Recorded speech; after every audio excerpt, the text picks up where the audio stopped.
Okay, so hello guys, welcome to my channel. So ito na yung follow-up video natin dun sa tungkol sa ating in-upload na rigid fork.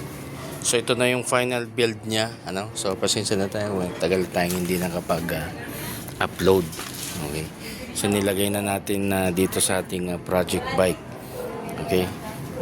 So yung bike natin is 29er. Yan.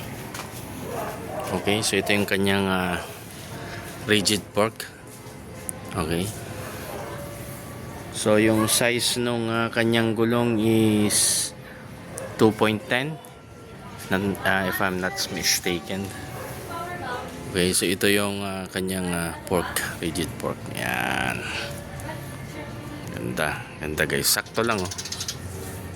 Sakto lang dito sa kapal ng gulong niya. Yan. Okay, so kung bibili kayo ng rigid fork, tignan nyo rin yung size ng gulong ninyo para yung mabibili nyo hindi naman masyadong malaki yung uwang dito. Tsaka yung as you can see guys, yung distance nya sakto lang. May allowance naman na isang kasya na may daliri ko. Ayan.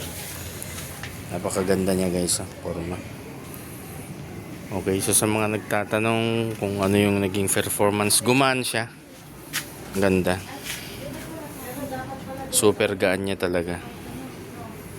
Yan.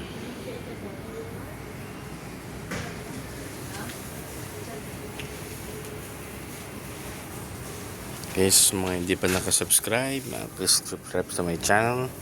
Okay, para ma-inspire tayo na gumawa pa ng maraming video about